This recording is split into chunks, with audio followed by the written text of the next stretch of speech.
Entonces yo trabajo con acciones de desvelo, acciones que recortan una situación, la cambian de contexto, la modifican y generan un corrimiento temporal, un extrañamiento, en palabras quizás de Derrida, un extrañamiento de ese velo. Si sacamos ese velo, ¿qué es lo que nos encontramos?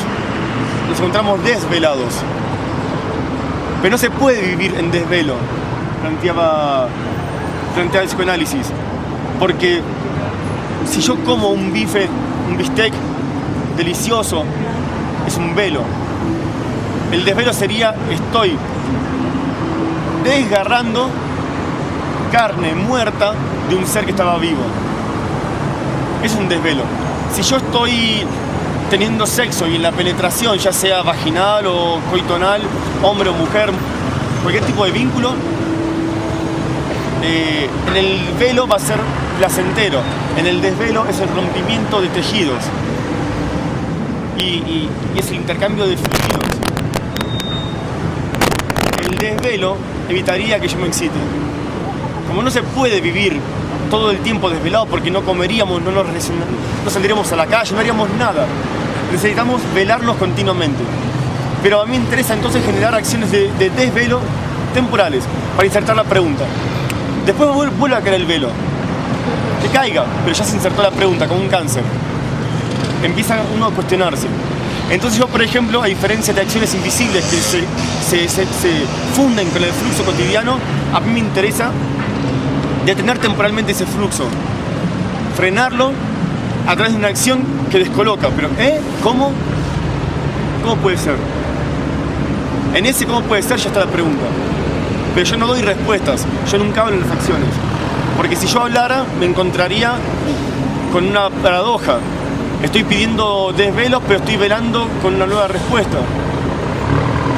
Si yo inserto una pregunta, la pregunta se expande en múltiples respuestas, producto de múltiples preguntarse. Si yo doy la respuesta, ahí cerré el asunto. Cambié una respuesta que había antes por la respuesta que doy yo ahora. Y es lo mismo, no sirve. Entonces, en acciones, por ejemplo, en esta acción, peso soda de carne y oso, por dar un ejemplo, puesto en Bahía. Yo lo que estaba planteando en esa acción era cuál es el valor de la persona en la sociedad actual, donde ya la persona no tiene más valor. Y ponía como ejemplo que en las empresas, en los trabajos, ya no hay más personas, hay recursos humanos. Prescindiremos de sus servicios. Pero no entendiste, si vos me echás, mi familia se queda sin comer, ellos se quedan sin alimentarse, sin estudiar.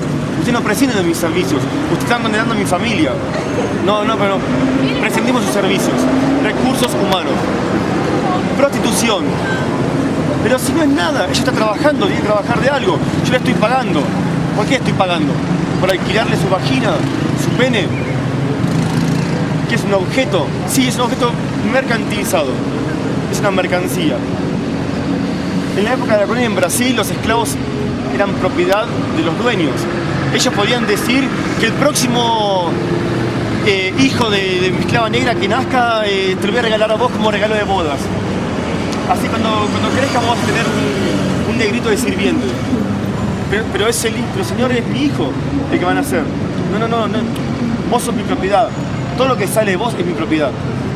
No te pertenece. Entonces yo planteaba eso. Si la persona está vista más como un saco de huesos y carne, más como un objeto a lo largo de la historia, ¿cuánto pesa en nuestra sociedad actual la persona? Entonces yo planteaba una acción que iba a durar 8 horas, como las 8 horas que implica la jornada laboral obligatoria y legal. Eso es lo loco. Es una conquista obligatoria. Estoy obligado socialmente a trabajar. Si no trabajo soy un vago.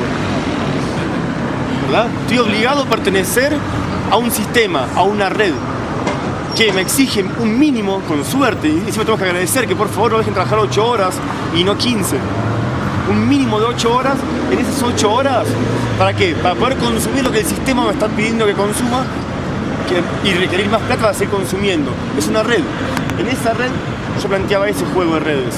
Entonces en la estructura de balanza de exhibición, que es una estructura de 2,5 metros de altura, 2,5 metros de altura por una asa de 2,5 metros, había en un extremo una red en la cual me colgaba mi cuerpo y en el otro 80 kilos de carne y hueso.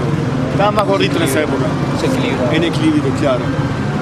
¿No? Y la pregunta era, inserto, como si lo insertamos aquí, solo que era una zona de bancos y universidades, es el eje económico, bajo el sol de Bahía, que es abrasador, es fuertísimo.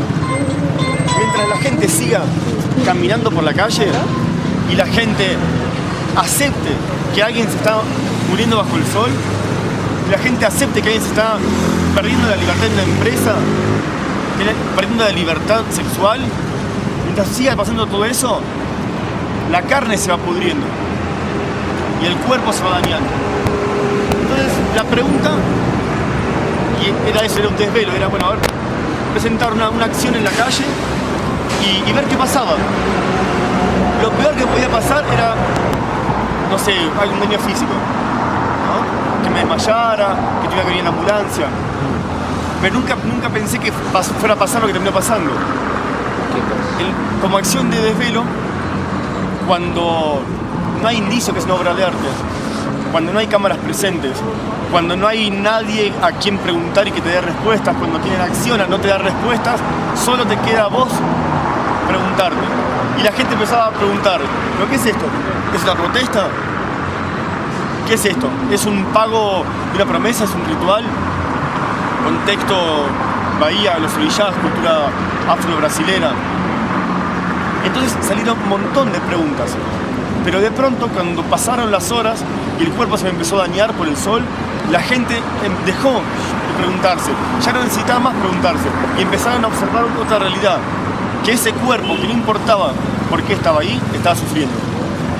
Entonces ya no importaba ni siquiera las preguntas, ni las respuestas. Había que sacarlo a este tipo. Hay que sacarlo porque se nos va a morir. Y empezó un debate. Y la gente empezó a debatir y una mujer decía, si nos dejamos ahí, se muere. Ya llevamos como 6 horas y algo. Y otro hombre decía, no, está pagando una promesa. Hay que dejar que termine el pago de la promesa, porque si lo intervenimos ahora, mañana va a empezar de vuelta. Y me decía, ¿verdad que mañana empieza de vuelta si lo frenamos? Y yo lo miraba. Nunca respondió. Yo nunca respondí. Nunca respondía nada. Entonces la gente respondía por mí. Como yo no respondía, decía, bueno, no importa, estoy seguro que mañana va a empezar de cero. Tiene que terminar para que aunque sea valga la pena este sufrimiento. Y al final, esta mujer que tenía la postura de liberar porque el cuerpo estaba dañado, ganó, digamos, en el debate. Debate de mucha gente, ¿eh? Y ahí fue que 2 hombres bajan la red, hacen contrapeso mientras ella empieza a liberarme. Y como tardaba mucho en sacar los nudos de la red, pide una faca, un cuchillo y empieza a cortar. Y ahí es cuando me liberan. Pero ya mi cuerpo no podía salir. Mi cuerpo estaba tan lastimado por estar suspendido en el aire que no tenía fuerza, no podía. Intenté y me caía. Entonces la gente misma no le importaba ni por qué estuve ahí. Podría haber sido, no sé, un intento de suicidio, no les importaba. Les importaba que estaba mal. Se metieron adentro de la red y como un niño me cargaron y me sacaron. Con tanto cuidado que cuando el hombre me va a poner en una banca del sol de cemento, la gente grita, no, no, no, ahí no, se va a quemar, ponlo ahí, que hay sombra. Me cuidaban hasta que no me quemara el culo, que me apoyaran. Lo que al comienzo fueron incertidumbre, luego fueron preguntas. No hubo respuestas, ya después en la duración. La certeza. Ya no importaba la certeza. La única certeza es, se va a morir o va a quedar muy mal. Entonces para mí en las acciones de desvelo pasan, en la duración pasan esas cosas. La pregunta empieza a generar un desvelo, un corrimiento. Empiezan a cuestionarse situaciones que antes no eran cuestionadas. Pero si eso continúa, empieza uno a prescindir de las respuestas. Ya no me importa la respuesta. Algo hay que hacer. Entonces esa es otra forma también de intervenir en el espacio público, ¿no? Las 3 cosas que yo les comenté, son los 3 ejemplos. Hay miles, no sé, hay muchísimas formas de intervenir en el espacio público. Ninguna mejor que otra.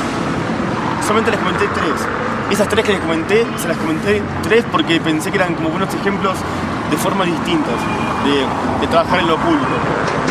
Y porque como a mí me interesa no dar respuestas, ninguna de estas 3 estrategias de intervención dan respuestas. Las 3 trabajan de maneras distintas, se integran.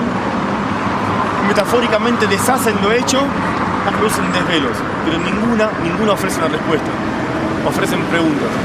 Y eso me parece un punto interesante para pensar. Claro. ¿Dónde intervenimos? ¿Para quién hacemos? Porque si yo intervengo en un museo, en una galería, ¿para quién intervengo? Para gente que ya tiene una respuesta, que sabe que es una obra de arte, entonces ya no tiene más preguntas. Entonces, ¿cuál es el valor de la acción? Tiene valor de obra de arte. ¿Y con eso qué? Ya está, quien vaya ahí, van a ver que tiene que pasar algo muy fuerte físicamente para que la gente en un espacio de arte decida frenar la acción. Si no, la gente va a respetar la obra y no va a respetar a la persona. En el espacio público, si uno no hay indicio de que eso es una obra, entonces en ese momento la gente respeta a la persona porque lo ven como persona. Eso es como quería plantear como esos tres ejes, ¿no? Como para abrir la discusión.